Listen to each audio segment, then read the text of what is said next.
کہتے ہیں کہ رات کا سفر بہت خطرناک ہوتا ہے، اور جو رات میں خاص طور پر ڈیوٹی کر کے واپس گھر آ رہے ہوتے ہیں ان کے ساتھ کچھ نہ کچھ واقعہ ایسا ضرور ہوتا ہے جس سے وہ کبھی بھول نہیں پاتے ہیں۔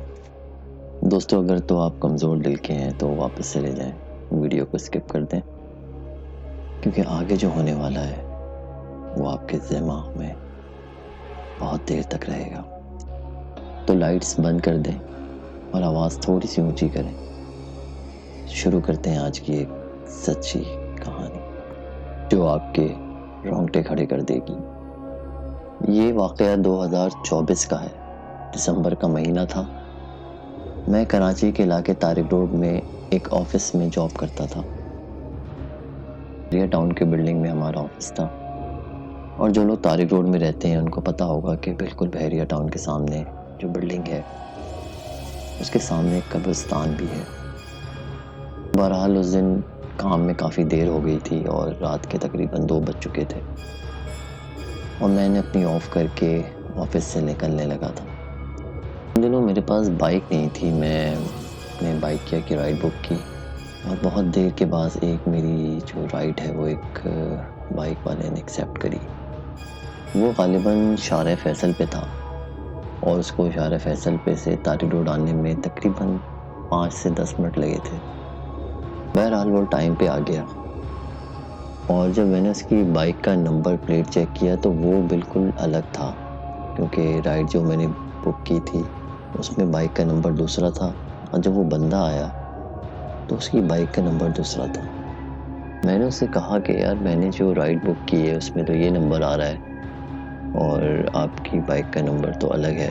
تو اس نے کہا یار یہ میرے بھائی کی بائک ہے، میری بائک میں کچھ خرابی ہو گئی تھی، اس کی وجہ سے میں اپنی بائک لے کے نہیں آیا، کیونکہ نمبر تو اس میں ہمارا رجسٹرڈ ہے ایپ میں۔ تو میں نے بھی زیادہ بحث نہیں کری، مجھے بھی گھر پہنچنا تھا، لیٹ کافی ہو گیا تھا، میں رات کا ٹائم تھا، تو میں نے تو زیادہ بحث نہیں کی، اور ہم لوگ جو ہے وہ سفر کے لیے روانہ ہو گئے۔ میرا جو گھر ہے وہ ملیر میں تھا، اور کافی لمبا سفر تھا۔ پھر اس نے کیا تھا، بائک اسٹارٹ کی اور ہم نے اپنا سفر شروع کیا۔ اچھا، جیسے ہی ہم نے سفر شروع کیا تو سامنے میں نے جیسے کہ آپ کو بتایا کہ قبرستان تھا۔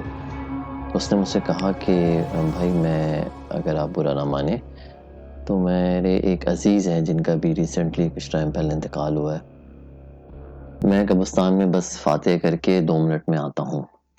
ٹھیک ہے یار، میں آپ کا ویٹ کرتا ہوں کہ آپ بس اب جلدی سے آ جاؤ، پھر ہم نکلتے ہیں۔ وہ قبرستان کے اندر نہیں گیا، وہ بس دروازے کی طرف گیا، اور دروازے کی جو دیوار ہے وہاں پہ وہ سر ٹیک کے کھڑا ہو گیا۔ اب میرے سمجھ میں نہیں آیا، میں نے یہ فاتح کیسے کر رہا ہے، کیا ہے، بڑا مجھے ویئرڈ سا لگا۔ میں نے بولا پتہ نہیں کیا کرنا چاہ رہا ہے یہ۔ اس کی بات کو میں نے زیادہ سیریسلی نہیں لیا، میں نے بولا ٹھیک ہے یار جو بھی کرنا ہے کرے، بس مجھے تو گھر پہنچنا ہے۔ بس پھر وہ واپس آیا، اور جو ہے وہ اس نے بائک سٹارٹ کی ہے، اور ہم نے اپنا سفر شروع کیا۔ اور یہ بات میں آپ کو بتاتا چلوں کہ اس کے اوپر سے ایک بہت گندی سی اسمیل آ رہی تھی، جیسے کوئی مارا ہوا جانور ہوتا ہے اس طرح کی اسمیل آ رہی تھی۔ بہرحال وہ بائک چلا رہا تھا اور میں اس کے پیچھے بیٹھا ہوا تھا، اور انتظار کر رہا تھا کہ جلدی سے میرا گھر آ جائے۔ مگر اچانک اس نے راستے میں مجھ سے کہا کہ آپ کو جادو پہ یقین ہے؟ ہاں بھائی، قرآن میں جادو کا بالکل ذکر ہے، بالکل یقین ہے، مگر آپ یہ بات کیوں پوچھ رہے ہو؟ آپ کیا کوئی جادو وغیرہ کرتے ہو، کالا جادو کرتے ہو آپ کیا کوئی؟ اس کا جواب آیا ہاں میں کالا جادو کرتا ہوں۔ اس کی بات سن کے مجھے ایک زور کی ہنسی آئی، میں بڑا زور سے کہکا لگایا میں نے۔ وہ غصہ ہو گیا اس بات پہ، کہنے لگا تم کیوں ہنس رہے ہو، کیا تمہیں میری بات پہ بھروسہ نہیں ہے؟ میں اس سے کہا نہیں بھائی بالکل بھروسہ ہے، لیکن مجھے لگا شاید تم مذاق کر رہے ہو، اس لیے میں تھوڑا سا ہنس گیا تھا۔ تو کافی ناراض تھا اس کو، پھر میں نے اس سے جو ہے نا معذرت کی، میں نے نہیں یار آپ کو اگر برا لگا تو میں معذرت چاہتا ہوں۔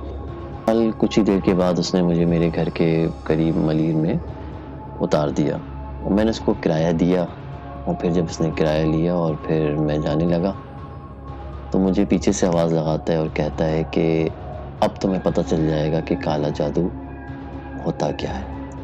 میں نارمل تھا، میں نے گھر پہ آ کے اپنے روم میں جا کے میں سو گیا۔ جب میں سو گیا تو مجھے گہری نیند میں تھا، میں ایک دم سے میری آنکھ کھلتی ہے اور مجھے میرے کمرے میں